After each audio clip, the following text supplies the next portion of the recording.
Okay, so by now you should know that back in January, I crashed my S2000, but I've been slowly bringing it back to life. So once the drivetrain was all figured out, it was time to tackle the biggest eyesore on the car, which was the rear quarter panel. And it was pretty beat up, but I thought it was savable. So I reached out to a couple body shops and a couple PDR guys, and they all said the same thing. I was better off cutting out that rear quarter panel and replacing it with the used one. And honestly, that just didn't sit right with me. So I did what anyone in my position would do. I did nothing. I kind of just sat on the car and was sad for a little while. And that is until I got recommended to the dent expert, Sal Contreras. I am Sal Contreras from San Mateo, California. The craft is taking dents out of cars without harming the original paint. We can work on cars and manipulate the metal really, really well if it's factory paint. If it's repainted, forget it. The paint doesn't hold up. It literally pulls right off on the first pull. So I've learned to appreciate what the factory does to your vehicle in terms of cooking it in the oven and getting the clear coat so strong. I can do what I can do because it's factory paint. You start out learning this by working for people who are selling cars, dealerships, used car lots, people that really aren't interested in high quality. They just didn't quite want it perfect, you know, they wanted it fast. So I wanted it to where I was working for somebody who just prized the car. It took me about 8-9 years to finally work for people directly because my work was good enough finally. The only reason why I decided to take this on is because you were hit from the side. If you were hit from the rear, I couldn't do this type of repair. And throughout the whole time where I was failing, like I said, 8-9 times, I kept thinking, no, he was hit from the side. It's got to, you know, it's got to release. It's got to do what it's got to do. If I could just pull here, and I had faith, basically, that my theory as far as it coming back was all based on the fact that you hit something from the side. So I kept believing in that. I kept thinking it was gonna go, and then when it did, I thought I had a lot of work to do after I took off. I was gonna take off the glue pulling and everything. I thought it was gonna look really bad, and it looked good for what I needed to look. And then when that laid down, that really helped to know, because that just makes me better. I really appreciate this repair because to say I'm almost giving up, you know, twice. I've done that with other jobs before, but I was pretty close to this one. If that setup didn't work. If you look at the before video and before pictures, you'll see that buckle here, or we call it a crown, and then you see this kind of twisted. It looked like you were hit from the rear. It really did. This is considered collision damage. So when it was up inside there and it looked like it was a nice clean shot here, the way this buckled looked like this was the cause. And when I brought it back out, these were gonna lay down again. And it's hard to have that faith when I fixed this, and this looked better, but this was still there, and this was still here. And then I would fix a little bit more, and then this was still here. And nothing was relieving this one, and that's where I was stuck. But I did something that I thought would work, and I slept on it, and I actually was thinking about it when I was going to sleep. I was like, that's gotta be what I gotta do tomorrow. I have to. It was the 9th setup, basically.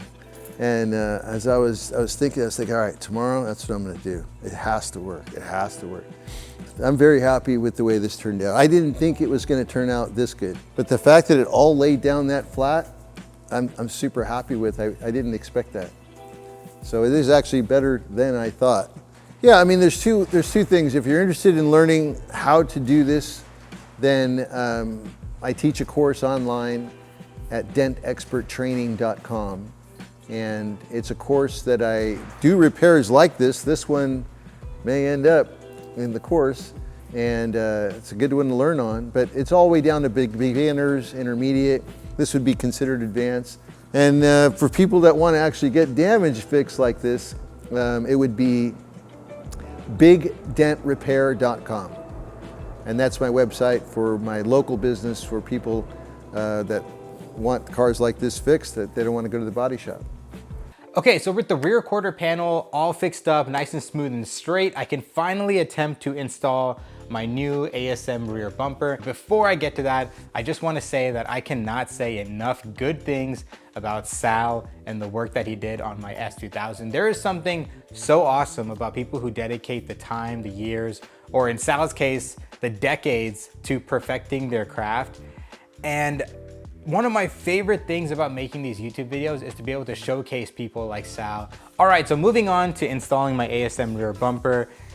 My plan is to get this thing on and somewhat secure to the car today so that I could send it to the paint shop tomorrow.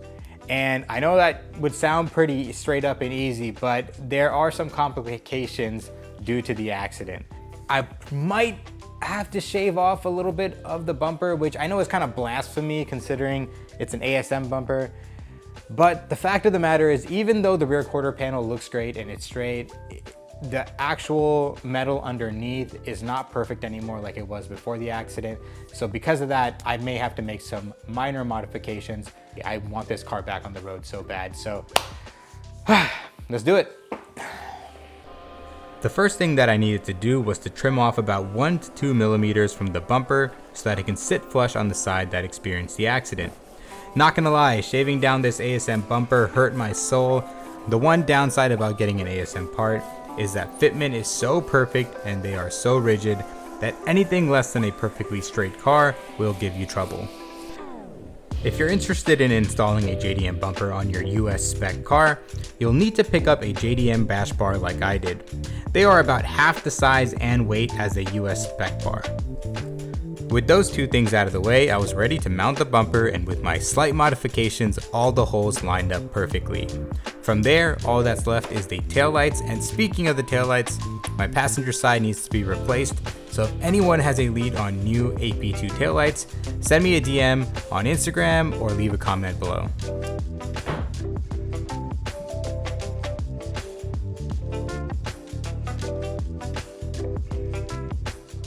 Okay, so I thought I was gonna end this video in my garage once I installed the new ASM bumper, which I think looks absolutely amazing. I decided to come to the warehouse to take some pictures for the thumbnail, and as I was doing that, I couldn't help but feel this sense of pride as I was walking around the car, because I know it seems like I know what I'm doing in maybe some of my other videos, but I would say about 90% of the time I make a video, it's me doing that thing for the first time. I just do a good job about doing my research, but I couldn't help but take a step back and just admire the car. It's such a great feeling. It makes working on your car so worth it. I'm in such a better place compared to where I was back in January when the car crashed. I almost couldn't really see this being the result. And we haven't even gone to paint yet. Right now it looks a little rice. I don't know if I'm gonna keep the Mugen wing. I don't know if I like it all. You know, the car's still got a ways to go, but I just can't help but feel so proud of where it's at now. And you know, it's a total 180 from where I was feeling a couple months ago. So anyways, thanks again guys. I really appreciate you guys rocking with me. Thanks for following along with the build. If you ever see me in person, say what's up, because when this car is done, I'm going back to the car shows. I'm going back to the Cars and Coffees. I'm going back to the S2000 meets. Of course, all here in the Bay Area. Who knows, maybe I'll make my way down to SoCal with the car one of these days. Anyways, until next time, peace out guys, take care.